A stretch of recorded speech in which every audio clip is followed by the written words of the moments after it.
This podcast is proud to be part of the TalkSport Fan Network. TalkSport. Powered by fans. This video is proudly supported by RM Risk Management, providing a comprehensive range of services tailored to UK property managers. Visit rmriskmanagement.co.uk to ensure a secure tomorrow. Hello everybody and welcome back to the Blues Focus podcast for the first episode of the new season. Today I'm glad to be joined once again with Jamie. Right. We'll get this nailed eventually. And Sam. Hello guys, how you doing? We really should practice these intros more often, actually. Maybe a new season, start off on kind of the same tone as last one, then we'll move into getting it better. What do you expect? It's Blues Focus. You know what you get. Yeah, it's just the same old stuff, really. But yeah, welcome back to the Blues Focus podcast, first one of the new season. In tonight's show, we will be talking the biggest news of the week in Chris Davies, former assistant to Ange Postecoglou, and Brendan Rodgers, appointed as the new manager of Birmingham City following Tony Mowbray's departure last month. We'll also be talking about some stadium renovations, and also the season ticket prices have been revealed a couple of hours ago. And also touching a little bit as well on John Ruddy's podcast with Ben Foster as well, which is a very good listen, actually. So we'll be talking a bit about that too. But yeah, let's dive straight into it. Chris Davies, obviously a manager who none of us really expected to be appointed when Mowbray was revealed that he can carry on with the role. Researching into him a little bit, I've been watching a few podcasts, listening to a few podcasts, reading a few articles about him. Over the vast majority of what I can see about him, seems a very decent guy. Gets along well with the staff and the players and everybody. Quite a big believer in youth players. Very possession-based football, which obviously ties in well with this brand of football that the club are obviously trying to pursue with. He's obviously been an assistant with Brendan Rodgers for most of his career, but obviously was with Spurs last season as the assistant head coach. He's a good communicator. Him and Ange Postecoglou have worked together very well. He's listening to the Keep Ryan podcast with Brian Dick and the other guy sketched my mind now. Alex Dickin. I knew that. Yeah, he seems like he gets words across very well to the teams and everything. He had a short playing career himself. Obviously, he had to be cut short due to injuries. But he's one of those managers coaches, who seems like very intuitive with everything that he does. He seems quite ahead of his game, and was with a very good Swansea team. So yeah, let's dive straight into this. Sam, give us what you think about him, really. I echo pretty much everything you said, Tommy. I like the appointment because when the news came out that Tony Mowbray wasn't going to come back to Birmingham, straight away you look at the candidates that were being linked with us, the ones that were the odds-on favourites. You look at all the betting lists, and there wasn't really anybody that screamed out to me there was like, that's the kind of person we should go for. So the fact we've gone for something that's a bit out of the blue, not your typical Birmingham appointment as well, because we tend to appoint a lot of these managers that have been around the block a little bit. We're kind of like a pit stop. I've said this before, but with Chris Davies, you get something completely different because he's never been in a main role before, and he has got lots of experience in the game despite only being 39 years of age. And the teams that he shadowed as well, you look at Celtic, he was with Brendan Rodgers when they done the treble.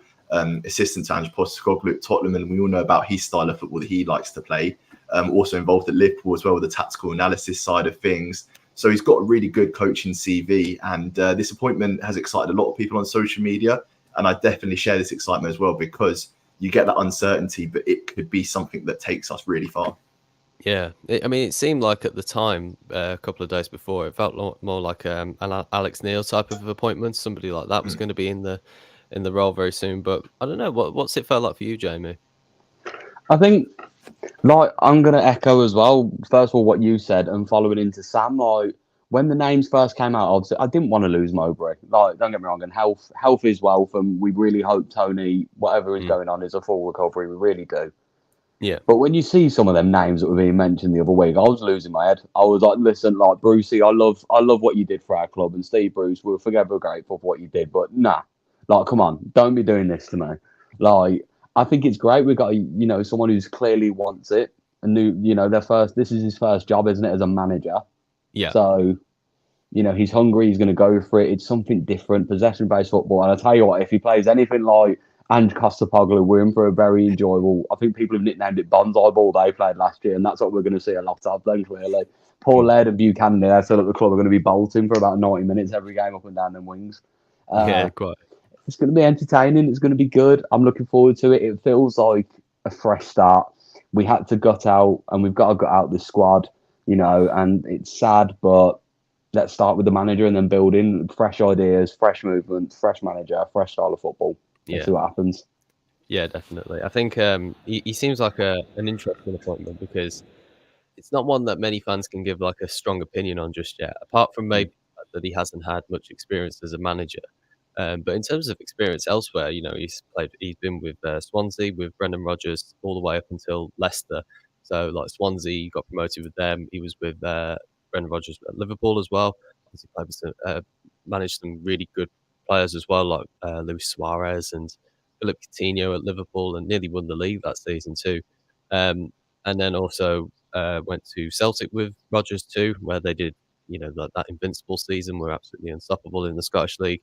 And even at Leicester, they finished fifth twice, 2 seasons, I think it was, just missing out top four, and also winning the FA Cup as well. So, he's got a good career really so far for a young coach. Really, at 39. I mean, like most coaches haven't even come anywhere near to that really. So to have that type of manager who's got like quite a level head on him, I reckon. I think it just seems that type of appointment that a lot of Blues fans seem a bit quite positive. I think that's what I felt when I heard because I didn't know much about him before. Obviously, the rumors were coming out, so I was looking into him and thinking, okay, I get this. It wasn't like because we'll touch on the John Ruddy podcast a little bit with Ben Foster throughout this episode, just as it sort of ties in quite nicely with bits here. And he was talking about Wayne Rooney and how like he was trying to set things up in that. Me and Jamie, you and I were talking about this before. Actually, we were talking about like how Rooney he came in and he sort of expected the players to be better. Almost that's the way that Ruddy put it across. It's like he says that in the episode. He says like you just like stopped the training session and just said no, you just need to do it like this and ping like a 20-yard pass inch perfectly. It's like we can't do that, And I feel like Dave is just going to have that sort of understanding of where we're at really and what level we're playing at. Whereas Rooney he didn't have that just yet, did he? I mean, like I don't know about you, Sam, but that seems like the level. It seems like it's right at the moment.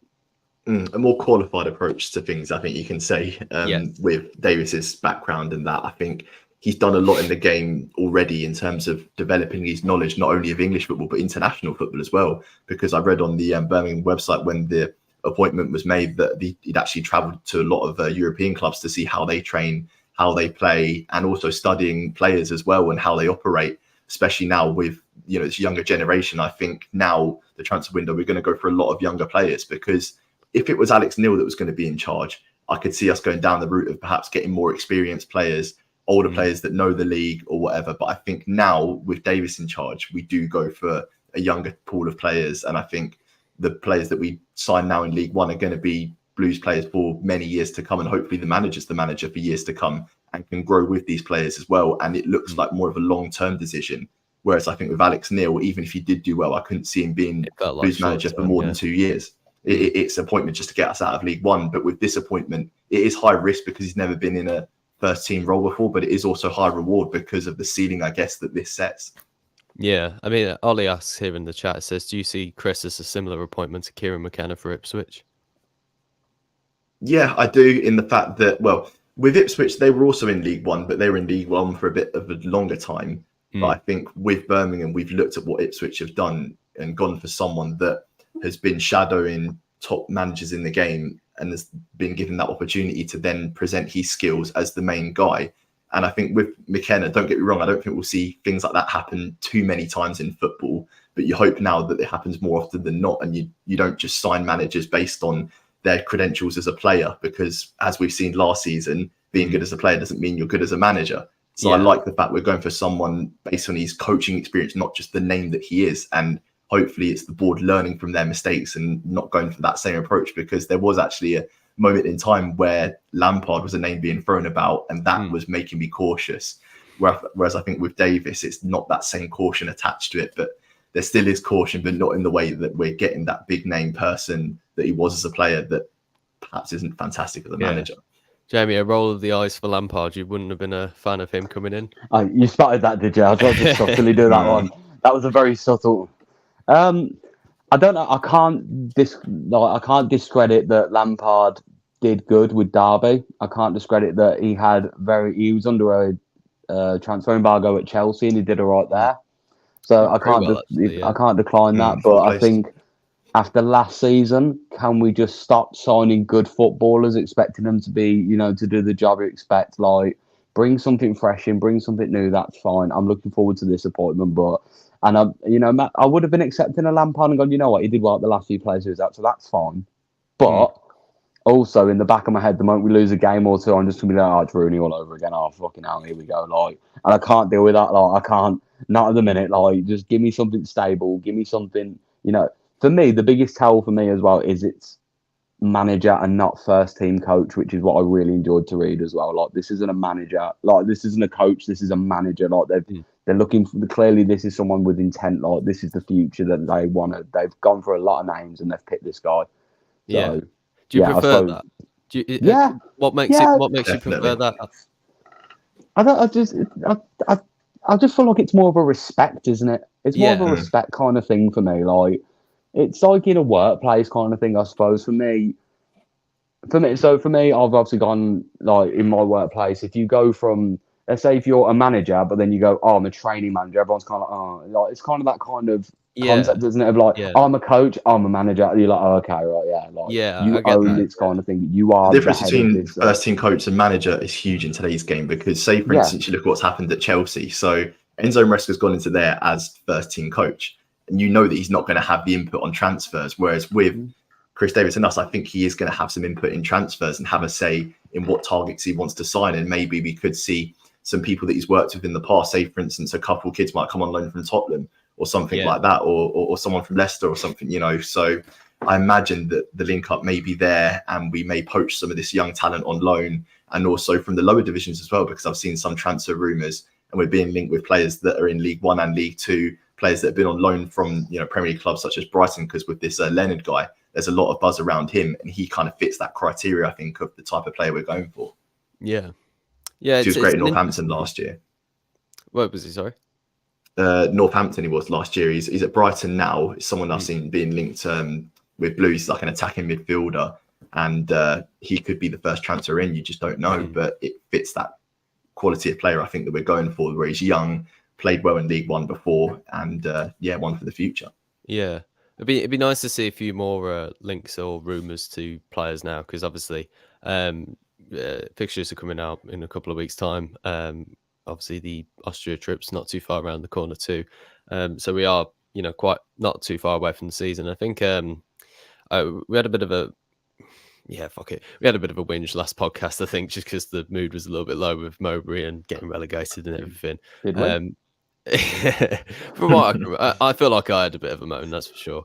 But it feels like now that this appointment's gone in and the season ticket prices have now come out, the kit obviously was leaked, and then things like that as well. There's things that are happening now for the new season. So I think a few players on top of that will feel like the season's about to get going now. And I tweeted out yesterday that I'm quite excited by this appointment. I feel like it will give us a good idea of what the season's going to look like ahead now, because a couple of weeks ago, I didn't really know what to expect from the season. We've lost our manager due to illness, and we've gone into a position where we haven't been in for decades, really. So it's like, what are we going to be like? Are we going to be going straight back up, or are we going to struggle? It's one of those things. But it's definitely given me a better idea of what to expect now, because, with those type of players that you mentioned in there, Sam, I think, younger players who are quite hungry to get into the game and show them and everything.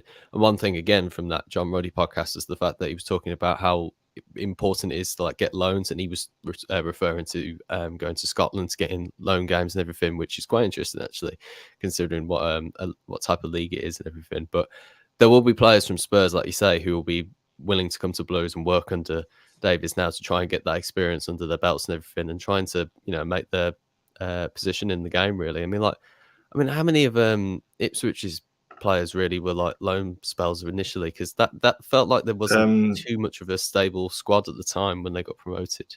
Yeah, because they've got from League One or Championship.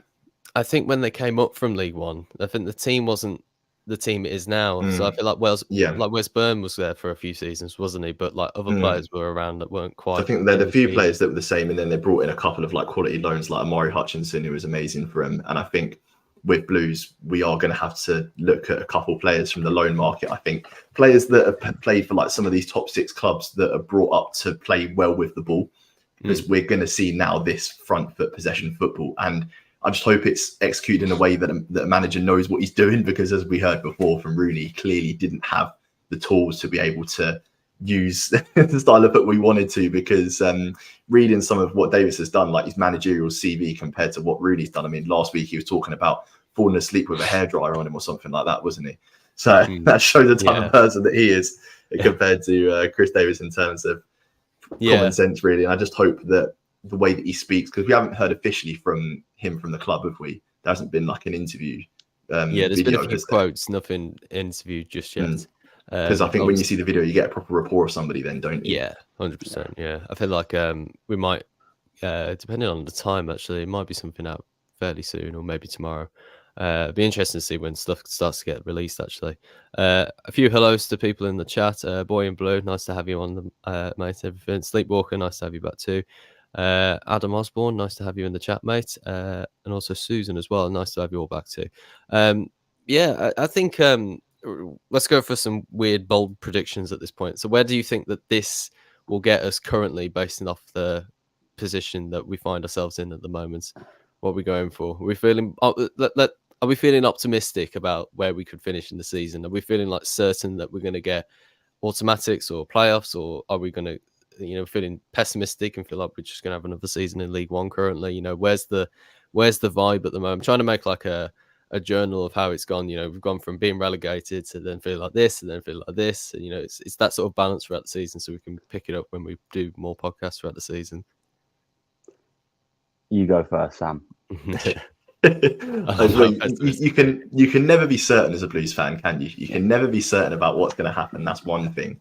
I am optimistic. I'd say I'm more optimistic now actually about the transfer window. That's one thing I'm optimistic about, because I think with this appointment of Chris Davies, he'll be able to identify the young talent that's available.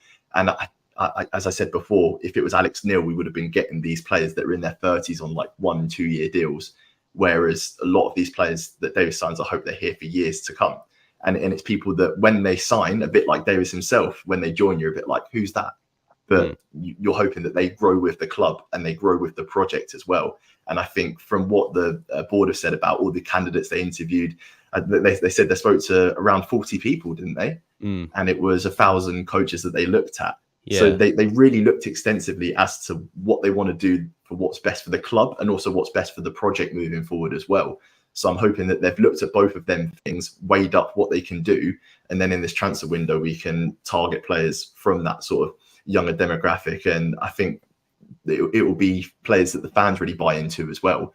It won't be any prima donnas. They'll be there to grow themselves and grow their career and grow with the club as well. So that's what I'm most excited for now, looking forward to the transfer window and hopefully a few rumours as well. Yeah. Do you think that will be like good for the club though? Because like in terms of players that obviously we're looking to sign and everything, but like, do you think that will be the case? Do you feel that we will get players who, because obviously it's a big reset and everything, but like, do you think we'll find players who will mold into the team and mold into the club well? I think so, because nowadays when recruitment, in terms of signing players, you look at more than what they can offer on the pitch. I think off the pitch is so important as well, to what they can bring to the dressing room, the type of characters that they are.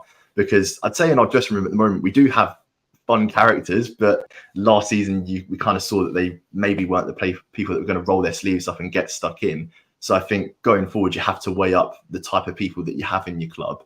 And I think this season we will win more games than we did last season, so that ultimately brings a bit more of a feel-good factor. Yeah, I bloody hope so. Again, you never know, Russ, but yeah, I take it that we will.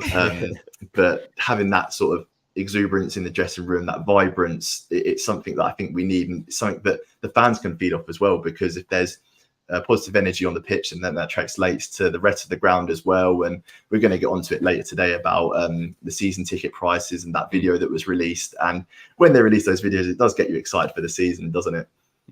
Yeah, I'm looking forward to it. Stuff like that. I was just thinking, like, because I was looking at the renewal prices myself, and where I sit in the COP, what is it? Because the way they've worded it, it's I think we're in the Tilton Corner upper, and I will currently that's £225, which is fairly decent, to be fair. You know, like there's obviously a little bit of controversy with certain areas of the stadium going up. Josh Fletcher, who's also with us here at Blues Focus, his tickets have gone up from last season, but mine has come down by, I can't remember the percentage wise now. I think it's about 2.5% difference now. I think it is. I will find that. I do have it actually somewhere. But I know that there is like some people are happy obviously with certain areas of the stadium, and some people aren't a bit frustrated with that. I do have it somewhere. That's annoying me.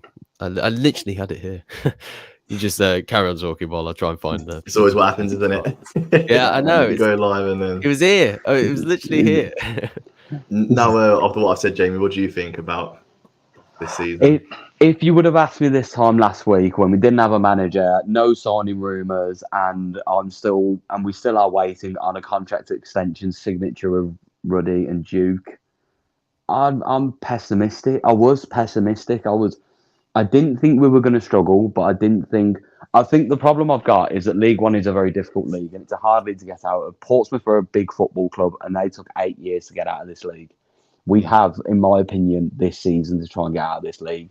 The players that you're going to keep from coming down to the Championship, if you don't go up this year, they're all going to want to go. Surely, like we've got to build. I'm hopeful for a top 2 finish. I mean, everyone's saying we should win the league. We should win the league.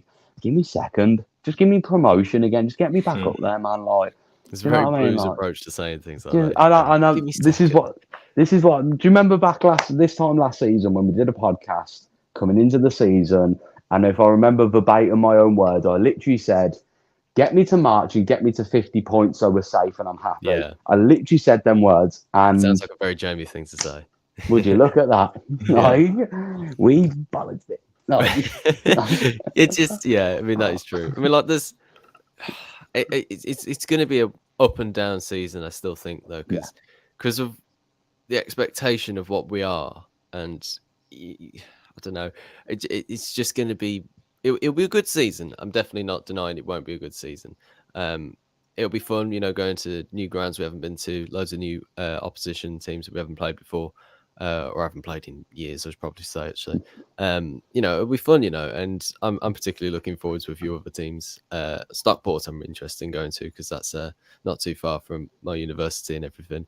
So yeah, there'll be good games and everything. I just need us to go straight back up though, because 2 seasons in League One ain't it? It'll be disastrous. That is. But yeah, I mean, there's a few people saying different ideas for players in the chat. Troy Parrott is one of them. Who helped me out here, Sam. Where was he before? Was he at Spurs? So so he's at Spurs now. He scored actually the other day for Ireland, so he still plays for the national team. And I think he's been bouncing around a couple clubs recently, but. He could be someone, but I'm looking at more players that are in the Spurs academy that I think could come through and play for us. The players that have been playing in the Premier League too. I think that's the kind of approach that we could take. Whether someone comes to us this season again from Man United could be the case, because in the last 4 seasons we've had players on loan from Man United or purchased them. You look at Chong, Mengi, Hannibal. There's one other I'm forgetting as well, but. Yeah, that's the one. So we've had players from Man United come in. So it could be another one of them loanies. Yeah, I think that might work. There's a Jaffa Tanganga as well. Whether he would drop down a league though from Millwall, wouldn't be probably a bit too much. Championship, I think. Joe, you don't want to mention his don't name. Say his name. Last minute winner. Yeah. Yeah. I mean, that's another interesting thing that John Ruddy picked up on in that podcast with Ben Foster is the fact that he said that that Millwall game was like the one where he just said, like, we don't realise how much in trouble we are, really. Like, you're in a relegation battle here, you need to realise the situation we're in. You don't want a relegation on your CV. And he said that it's almost as if like some people in the changing room didn't understand how close we were from being relegated, really.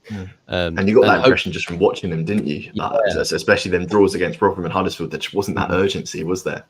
Hopefully League One will be the sort of the realization of football, really, because it changes, like particularly these leagues as well. That it changes like so quickly, as we all know, really. Like it came down to the last game of the season, and one goal would have changed everything, really. So Mm. it's League One will probably help us help. I mean, I'm sure they know it already, the owners and everything, but like those type of fine margins, really, in sports, isn't it? It's like it's this far from getting promoted and that same distance from being in League One and being a league apart from the opposite team, really. So, you know, it's hopefully it's going to be a good season still, but we've got to be aware of things still. I have finally found that graphic, by the way, of the season ticket prices.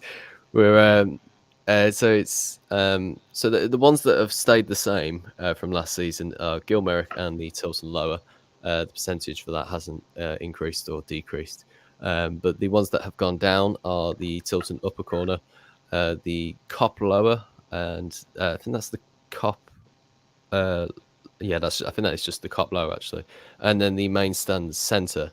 But in other ones that have gone up are the Main Stand Lower, which I think is where Josh sits, and Upper Tilton and the Cop Upper as well. So I think they're considered like the better seats in the stadium. So I think that they've taken the margins from the ones they've lost on some of the lesser seats, and then put the other ones that are better seats up for pricing. Obviously, I'm going to say it's a fairly decent initiative, because obviously my season tickets prices have come down, of course, but still, like, I feel like it makes sense business wise. And again, like all the stuff that they've been doing off the pitch, and I think with all the things that in the renovations recently as well, they look great as well. I mean, like everybody's probably seen the new LED screens that have gone in as well. I mean, like they're really trying, aren't they? Like, because even we've been relegated, it's still looking great, St Andrews, isn't it? Yeah, because you saw Nick Smith speak about it, didn't you, today? This morning it was posted up on the social media sites, and you can really see they are trying to put in an effort, aren't they, to make the match day experience better. On their side, they can't control the football, can they? So they're just doing what's best for the club. And you see all the contractors that are in that are working, as you said, the LED screens, setting up this new bar, which is going to be one of the longest bars in Europe. Am I correct in saying that? Weird flex, yeah, that's what they're saying. I mean, whether I have a lot of people there, I don't know, but it's an interesting fact nevertheless. And they are really putting in the effort, aren't they, to try and make it more commercially friendly with the new hospitality section and the new club shop opening as well. And I think they're going to try and get fan parks up and running for the Euros, like round about this time of the start of the Euros. So, making it more of a match day thing and friendly to, I guess, people coming in, because usually what happens at Blues is that people go to the pub before and then go to the ground. They want to try and keep people in that area, don't they? Yeah. So hopefully next season with a few more wins, that can happen. Because like my dad's been saying this to me after games next season, is that, you know, obviously heading back, you know, we don't have to do it so early next season. If we've got stuff around us, you know, we can probably stay around in the stadium for a drink and some food afterwards, you know. So like that's quite an initiative really to keep people in the stadium and everything, because at the moment there's nothing, isn't there? The game finishes and you're back on the motorway into the service stations really for us. So it's like there is stuff around the ground. We'll sit around and wait for the traffic to die down first, and then we'll head home, you know. So it's quite good really. I like the ideas that they've got, you know, and the screens as well. I mean, like when we went to Leicester, there was obviously the similar screens there, which look good. I think there's going to be, I don't know what they're going to do with the board at the moment, though. I don't know whether that's going to go, because that's been in need of some renovations for a while. So whether we're going to have 3 screens, whether we're going to have 2, I'm not entirely sure. He did also mention new sideline advertising boards as well. I'll be interested to see, because I saw someone on Twitter mention that that whether they'll be doing like, you know, the sort of like the ones throughout the middle bits of the stands as well. Sort of I know what you mean. Wolves have them as well, yeah. So it'll be interesting. It's a weird contrary thing, because like it looks cool, but also at the same time I don't want too much commercial space around the stadium, because it just looks like it's kind of like when Mike Ashley did up the Newcastle stadium. It's just like Sports Direct, just like everywhere. I don't really want that with Blues, you know. Like you can have them like round the pitch. It's like those double advertising boards a lot of Premier League teams have now. It's like one's fine enough, you know, and the electronic ones are better than obviously the crap plastic ones. But having 2 of them, it feels like, how much more space do you need? And then throughout the middle of the stadium and everything, like, yeah, I'm not entirely all sure about that. But obviously with the screens and everything, that he's talking about, like bettering for the better the content that the Blues can provide as well, for like for match day stuff as well. They've experimented with on pitch sort of streaming to the screens as well this season as well, haven't they? With like Rich on the pitch and everything. Rich on the pitch. Is that the name now? The official name of Rich on the pitch? No, it can't be Rich on the pitch. But yeah, it's.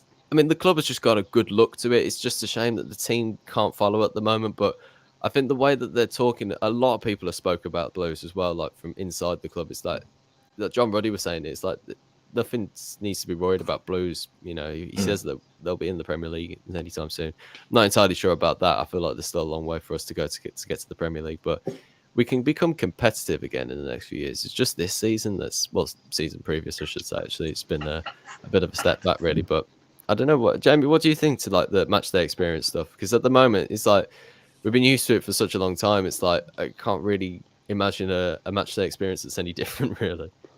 I mean, I am one of them. I am one of them human beings that have his routine. That's a thing. So bringing in new stuff for me is going to be an experience in itself. So I want to see it all. I want to see what it's about. But I've always been very much get up, have a shower, go to roost. You know, chill with the guys, go to the game, have the sulk about the game, walk home, whinge.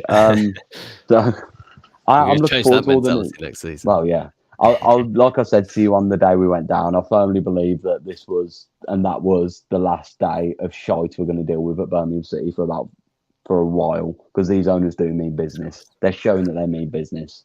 A lot of owners could have watched us get relegated and gone, nope, see you later. But these have stayed. They've still done the renovations they want to do. They still mean the best for this club. I think it's all, they've improved the match day experience in the year they've been there alone, and it's only getting better. I mean, at least we had hot water this year.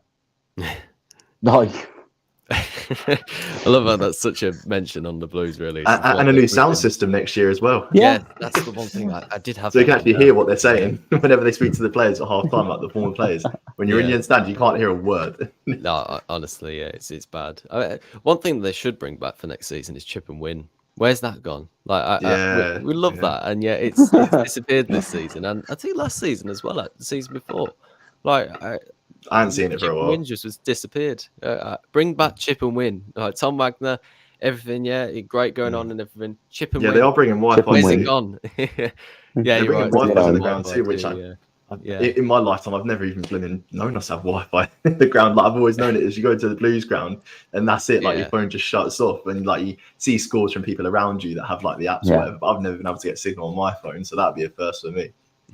It was relegation day was the worst, because obviously everyone's got their phone out and the signal's so bad in the stadium. Everyone's like, fucking, have Plymouth scored or not? What's going on? And everyone's like, I don't know. Like, I can't. The phone's not working. Mug on the blog, no reason. No one was trickling on here. I think that anyway. I don't need any you more went of it. viral. You love it. Right. Oh God, honestly. Sleepwalker says, Tommy, you need a mod in the chat, mate. Trust me, I'm doing fucking everything tonight.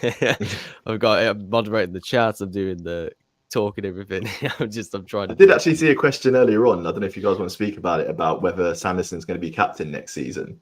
Yeah, I mean, that's an interesting one, isn't it? Again, though, it's just we need signings in order to work that one out, because currently, what can we do for captaincy? We haven't even got like a proper 11 yet, so we need to work out some signings first. I mean, like, if we have a good, strong idea for what a lineup's going to be eventually, then we could probably put that into a more of a question afterwards. I don't know. This podcast has been quite an up in the air one, hasn't it? Because nothing's quite confirmed yet, isn't it? We know very little about Chris Davies as an actual manager. We know the kind of logistics he is as a coach and everything. We know what he wants to try and implement. We have seen that with other coaches before that's not succeeded before, so it's tricky to work out what we can expect from him. I mean, like, from everything that I've read about him, he seems like a proper good bloke and a good communicator with people, which I hope will be very similar to Eustace in that way.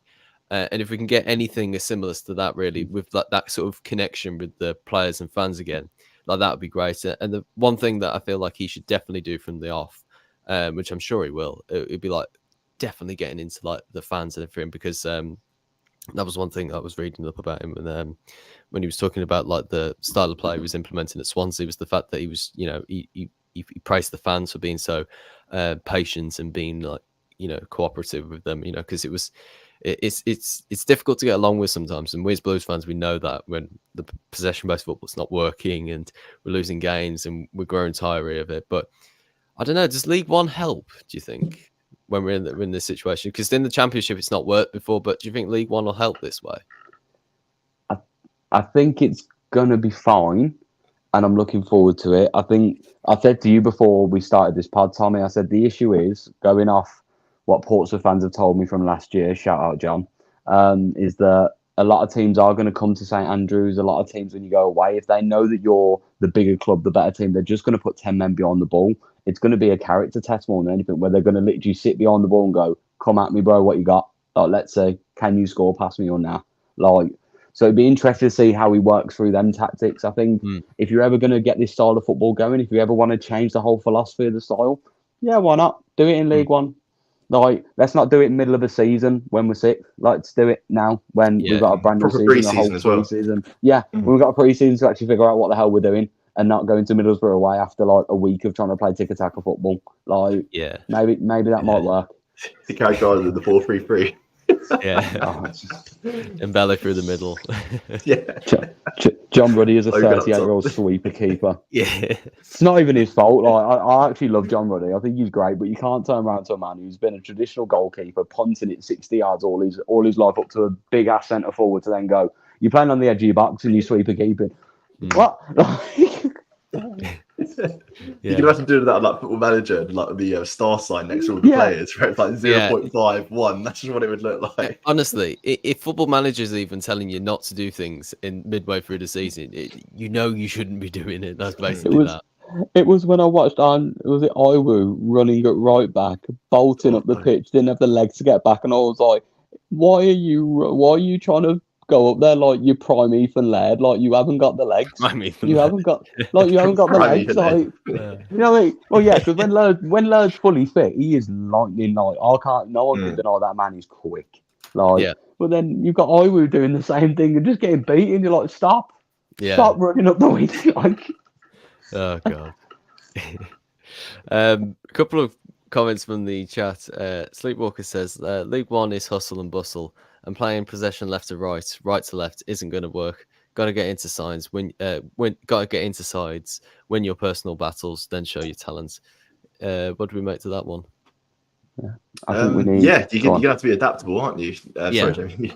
You're gonna have to be adaptable, aren't you, to play against different teams? Because I imagine in League One, a lot of teams are going to go physical and going to go direct. I mean, you look at, say, for instance, Rotherham, right? So their manager next season is going to be Steve Evans. And I know a bit about the way he played at Stevenage, and that was very direct, in your face, physical. So we're going to have players that can do the passing, because I imagine we'll have more possession than a lot of teams in League One, but also that type of player that's going to roll their sleeves up, get stuck in, get physical. And we said it before, haven't we, Jamie, about going down to League One, we're going to need a big squad, because we're going to be in a lot of competitions.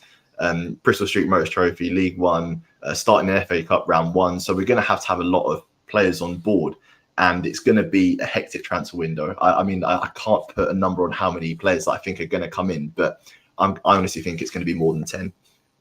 Yeah, I think there's a whole... Isn't it?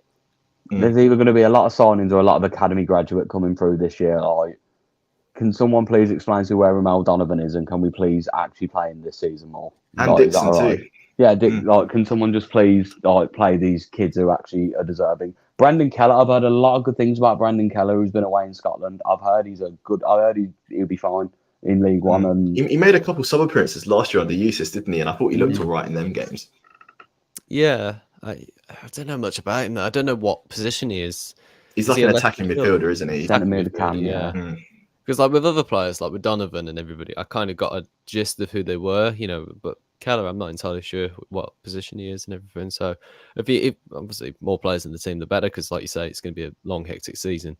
But I suppose, like with another question here, says that burning question, elephant in the room, players we have, Bakuna, Miyoshi, Paik, Bielik, who will want to stay or be the club and sell on, Laird and Cannon, those type of players, it's like, because like we need a big squad, but also like the money that certain players can bring in, like a Bakuna, who is rumoured to go for a fair amount really, and might be profitable to bring in other players. Is that something that we can look at? Maybe we've got to balance up things, I suppose, don't we? Can we just talk about how much an absolute shithouse Bakuna is going to be in League One, though, if he stays? Can we talk about how? Bakuna? Oh, I think so. Like, don't get me wrong, money's money. We're going to need money to invest. We're going to need, it's a different ball game now, being relegated. Would I love to keep Jorginho Bakuna? Of course I would, because you know what? I know as much as people think he gives the ball away a lot, the creation that man has, the ability he has, and he's going to absolutely take the piss in League One if you keep him. But I think I wouldn't be begrudged if he moves on. I think Koji the same. I'd like to keep Koji. Bielik, I'd be devastated to lose Bielik. I think in League One he'd be a level above as well. So we've got a lot of players who could be that type of style. Do you know what I mean? I mean, look at him when Rowett came in. He got deployed as the second centre half next to Sanderson. He was like he was like our Rolls Royce at centre half. Like he didn't make a mistake. He was. Look at the Coventry game. Everything he cleared. Everything. All them games coming in. Norwich didn't make a mistake. Like we stopped conceding so many goals because we moved Bielik into centre half, and it was great. Yeah. Like he did the job. Like so, Bielik would be a devastating Pake. I think these lads want international football, and I think the issue is when you go to the third division of any country, I think it's harder to get noticed. So do you sell them, or do you kind of loan them out if they're still in contract to go, we plan to be back in the Championship next year, so we're going to loan you out, and then you come back to us? Yeah, I know what you mean. Yeah. The guy says here in the comments that Bielik didn't want to play for Derby in League One, so it might be the same case. But also, John below him also says giving the captain's armband. So would it be something like that to maybe sway him to stay or something like that? Because he's a fairly young man himself, but like it might need something like that of his talent and everything to be like, you can stay with us, you can get your captains and come straight back up with us and have an enjoyable season, or you can go to the Championship side and that sort of try and push back towards the Premier League type of teams, really. So a bit of a balance there, I suppose, with him. Because Bielik played for Poland, didn't he, in the World Cup? So he's had experience at international level, and I think with Bakuna, that's someone that I would like to keep, because if we say it's true, Jamie, about the fact that a lot of teams will play 10 men behind the ball, go on, break us down. I think Bakuna's got that X factor maybe to break down those teams and provide like a moment of magic, some individual brilliance or something to open up the defense. And I think we're going to need that next season. Players that can kind of make something out of nothing because of these teams that would sit behind the ball and we have to go and break him down. So I think Bakuna would be perfect for that. Miyoshi, his work rate, brilliant. But as we said, realistically, I don't see him staying, but I'd love to see him stay. Yeah, I think so. Yeah, I think it's going to be interesting to see how they all work into the team as well. Because Adam here says in the comments, statistically, we play worse with higher possession, apart from the obvious that we need to be more clinical in the final third of the pitch. How do you think we go about solving this problem? I think personally, though, like with the different players in the team, we could see a change in that, really. We could be the more dominant side with the possession, really. Yeah. So it's because obviously we haven't experienced this before as fairly young Blues fans in ourselves, So or ever really, I don't think we've ever been a proper possession-based team, really. So to try and build that again, and with players like Miyoshi in the team, you could see the best of him perhaps come out then, couldn't we? Because he's, I think the one thing that I don't rate about Miyoshi is his physical side to the game, really, and a few other players really are like that as well. But Miyoshi in particular, he just seems to have nothing to him almost. It's like players come across him, and there's like a little bit of a shove, and he just seems to go flying like that way. But maybe if he has more of the ball and he's so talented on the ball and so quick and getting around players, and everything, players will just sort of give him the space almost, and he might work around a little bit better like that. But I think out of all the players in that suggestion, that comment, then Bakuna, Miyoshi, Pake, and Bielik, we should try and keep all of them. And that's the thing, because like big squad, needing that intimidation towards those other teams in the league as well. We need to can't be shelling out players and expecting to bring in more players, because kind of did that under Redknapp, didn't we? We just got rid of loads of players and said, oh no, these players aren't good enough anymore, which they probably weren't, to be honest. But the replacements we got weren't any better, to be honest, and that's what has shelled us before. So we might want to try and get rid of Miyoshi if he doesn't quite fit the system, but we can't find a replacement for him or a better player than him, then we kind of have to keep him, really. You know, so it's. I mean, obviously, I don't think they will get rid of Miyoshi, but in that sort of situation, I think that's what we need to be looking forward towards. You know, it's the fact that what's going to work for the team, what's going to work for the system, what's going to work for Davies, and he'll have an idea of the players he wants to bring in anyway. So it's all just speculation, really, from the fans at the moment. But yeah, I think that's why we need a few more rumours, don't we, Sam? Yeah, exactly. And I think the only player that I can 100% see leaving for a bigger club is JJ. That's the only player I can see leaving for it. It's pretty much a given, isn't it? Yeah, I just the one thing I hope with James, I don't really mind where he goes, because obviously he's an incredibly talented player. I think a team like Atalanta would be interesting to see if he goes there, because obviously they're Europa League champions and everything, so they've had an incredible season in Italy. So to see him be a part of that team or the next generation of that team would be very interesting to see. I just want money for him. I don't want another situation where it's like, he's valued at 10 million and then we sell him for like 3 or something like that. It's just all about how much we can command as a League One club, right? Because Championship would have got more money, wouldn't we? It is a disappointing thing when you consider it like that. You know, it's like, I mean, it's again with the Bellingham things, and like, we got rid of Butland for nothing as well. And considering like how Damari Gray as well. Demi Gray wasn't it 1.75 mil? Oh no, that one actually really angers me. And then he went and lifted the title with Leicester. Yeah. Oh, do you know what I mean? Like we honestly, sell people for pittance. We've got to stop. We've been so shit at business in the last few decades. Honestly, it needs to stop, and I hope it is going to stop eventually. Because, you know, hypothetically, if we go back to the Championship and everything, we've got players that are valued. We don't need to just give them away. Like we have to at the moment. You know, we've got to keep older players. And I think we've done well for the amount we got out of Jordan James, because I think there was at one point where it was like, we weren't going to see much of him in the team anyway. So to see that we're getting hold of him, and Drew says in the comments here that he's pretty much going to Atalanta, it's all completed. You know, cool. But like, let's get a bit of money for him. You know, like don't fucking just accept that 3 million as like, oh, well, it's just that's it and take it or leave it. You know, it's like, no, he's a higher valued player than that. Other teams do it, so why can't we? I imagine if he's going to Atalanta again after January with the interest, I imagine Blues probably turned around and said, can we have him till the end of the year? You can have him at the end of the year for this much. I imagine there's going to be a pre-agreed fee. It depends on whether they want to stick him in the team, though. Because I suppose he's playing for his place in the... Well, I'd say about the Welsh national team, I mean, they couldn't even beat Gibraltar, so... Yeah. I don't know if maybe playing League One will make any difference. Oh, God, yeah. That is interesting, that is, isn't it? Yeah, I mean, England are playing Iceland tonight. I don't think... Did anybody watch the England-Bosnia game? I switched off half time. On and off, like, yeah. It weren't a great game, was it? It's international football, really. I mean, like, the Euros is going to be great, but anything else other than the major tournaments, I'm not interested, really. And Wales losing to Gibraltar just says it all, really, isn't it? The fact that drew 0-0 and there's like, 6 teams that are lower ranked than Gibraltar in the world. That's quite funny. JJ, man. Come on, pull your finger out, lads. Was he playing? Don't think he was, but I could be mistaken, because I know their captain was I think it was someone from League One, and maybe no, wait, is he Championship now, Portsmouth? Yeah, now he's Championship. Yeah, by the way, going on to Joe Morrell, he's a player we need to sign, because I don't think he signed an extension at Pompey yet, and he. Oh, really? He is the Ivan Sundrick.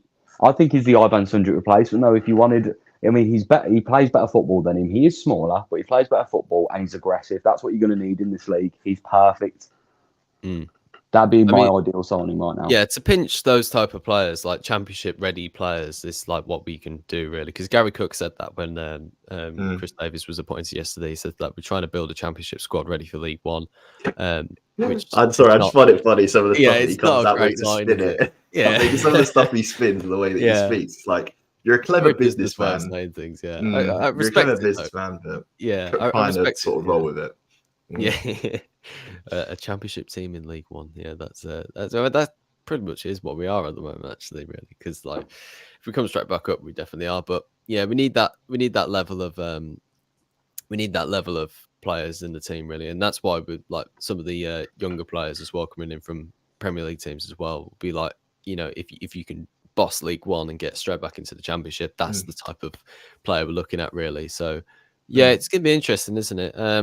Is there anything else that we've not spoke about? I feel like there's a couple of things. I just want to say a bit about like signing the younger players and the fact that these younger players we do sign they may actually have some resale value, because how many times can we say in the past that we sign players that don't have resale value and they've gone to lower division teams by the time they're done with us? I think it doesn't happen often, does it, that we sign players and they go on to do better things? It's often that they go to either clubs at a similar level or down a level. So I'm just hoping now it's kind of that mentality change of the way we're recruiting, because I think the recruitment we made last summer wasn't that bad, was it, in terms of the players that we signed at the time? There wasn't many that people thought, well, that's not a great transfer. It was positively received. I mean, I've said this plenty of times. I thought the transfer recruitment in the summer window was absolutely spot on. Really, we got a proper team. Really, I mean, like at the start of the season, I could almost mention the starting 11 really, and now when it got towards the end of the season, it was just like players were darted in and out really, and it didn't look stable then. But like if you consider the team we had at the start of the season, we had Ruddy in goal, solid back four, Ethan Laird, Sanderson, Long, and Buchanan. Those sort of sitting two midfielders with like Sunjic and Bielik, and then Dembele out left. I think it was Anderson that mostly played right, and Miyoshi through the middle, and then Stansfield.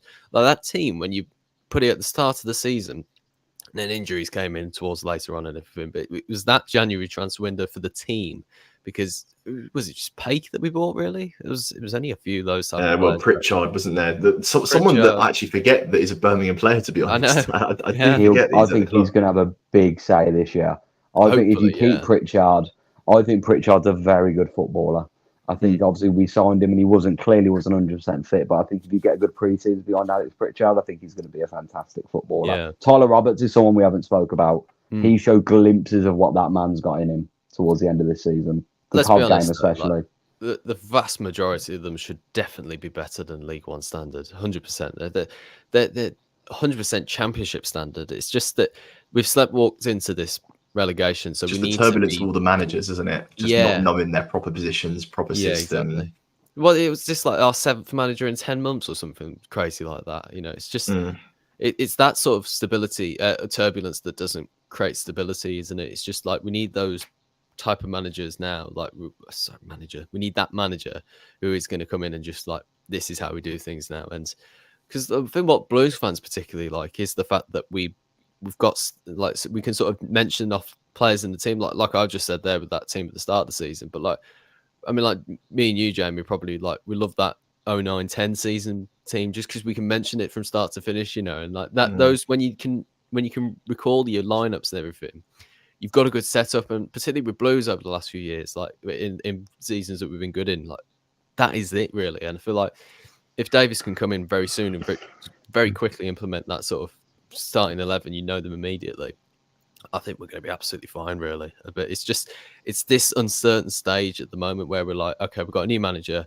just need a couple of signings, and then I can start to understand where we're going, what sort of angle we're going for the season, and then things will start to pick up in more of a natural phase then, and hopefully it'll be a season that we're massively successful in, really. We should, for the team that we are, we should be definitely getting promoted straight away, and also winning the Bristol Street Motors Trophy as well, because we're one of those clubs. Fair enough, it's a cup competition, anybody can win it, but we should be in the conversation. Don't fucking say that, we get knocked out in like the semi-finals or whatever bollocks it is. We should definitely be in the conversation. It's like embarrassing not to be in that conversation. Well, we've won that trophy twice, haven't we, back in the 90s, so why not? Under is it Barry Fry and what's his name? I can't remember. Because I think we were the first team to win at Old Wembley on Golden Goal when we won it. I think one of the first times. Got the other manager's name. He's testing the trivia.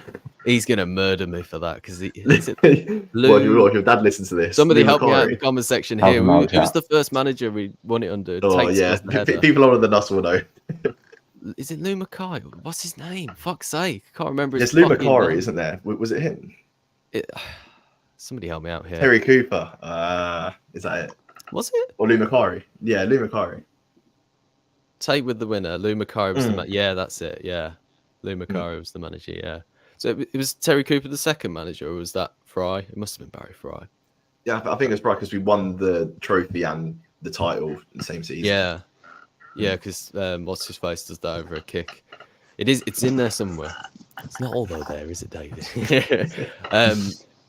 Yeah, that's obviously with 90s trivia. I'm never going to get it. Tell me anything about the early 2000s, though. I remember it like that. Don't test our chat. Don't test them. No, I still have flashbacks from the other Christmas when I had to do with Zach's bloody quiz and I was having a meltdown in that podcasting studio. You done a quiz? Zach, if you're listening to this, I've never forgiven you for that quiz ever. You scumbagged me out of so many points. We did that quiz in the Christmas podcast. They feel like fucking ages ago. Those podcasts do now. We did. It was like our first in-person podcast that we did, and Zach did a little quiz, like a Who Wants to Be a Millionaire quiz. You can still watch it. Actually, the podcast is still up.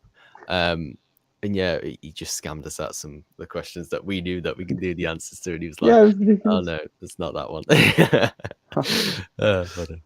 But yeah, I think that's mostly what is to be said, really. Once we get more of an idea of what the season's going to be like, then we can have some proper, solid opinions on things. Because at the moment, there's too much that's not. We don't even know the backroom staff, do we? Yeah, precisely. We can't get a good enough image of what's going on. And also, the thing is, as well, I don't know much about League One. You know, I've been in the Championship for such a long time that I know teams, and you know, I can mention off loads of things about other teams and everything, but I don't know anything about Stockport. Don't know anything about Stevenage or any of those teams really. So it's like a hard one to try and get my head and try and basing things off really. So might be a couple of weeks of revision for research this one really. Because on Twitter when the League One account posted the quotes from Davis, I was like, oh my god, we are actually in League One. Like that's when it sounded good. When I saw that account tweet, I was like, what? It's still not sunk into me. Like I said, fixture day. When the fixture list drops at the 26th, I'm going to be sulking then, because at that point I will say like, shit, yeah. Oh yeah. Yeah, cool. Okay, now England are losing. That's ridiculous. That is. What's to Iceland? Oh my god! Don't get me started on England. This is another flashbacks. Don't give me. Don't get how Southgate's going to do it. He's going to bollocks. He's going to bollocks up the. He's going to mess it up. He's going to bollocks up the best team we've had for a very long time. He's arguably got the best midfield in world football right now, and he's going to fuck it up. It's going to be unbelievable. Yeah, do you know why it's that defense? Because Tomori hasn't got what's Tomori? I'm not going. It's not very Blues related. Yeah, not very Blues related. This he needs to like some Blues stuff. You started it. We haven't had much of Raging Jamie tonight. Actually, I'm fine, man. Fairly temperament. Yeah, that's good. Yeah, I like it. That's good, mate. It'll be on the. It'll be firing up when we're losing 1-0 to Wickham away. That's for sure. In the last minute, I fucking told you he was onside as well. You know, all opinion. Yeah. We say about Championship refs. What a League One ref's going to be like? Probably better. Probably a little bit better. I hope. Yeah, maybe. It might be. I think obviously the further up the pyramid you go, obviously the harder it must get, really. But yeah, I hope they'll be better at least anyway, because we've had some shocking refs at St Andrews in the last few years. But yeah, I think that's pretty much all we can talk about for the moment being. Thank you to everybody in the chat for joining us. We're still getting things back together for the new season. Still got a couple of ideas wrapped up for the Euros to come up as well. So we'll get everything hopefully sorted out in the next few weeks. We'll try and do like shorter episodes. I know I keep saying this, but we'll try and get some shorter episodes coming out so we can do like 20-minute podcasts. Try and get as much of you guys involved with stuff like this. But yeah, thank you all for listening. Thank you, Jamie and Sam, for joining me again. And yeah, thank you for watching. Keep right on. Keep right on.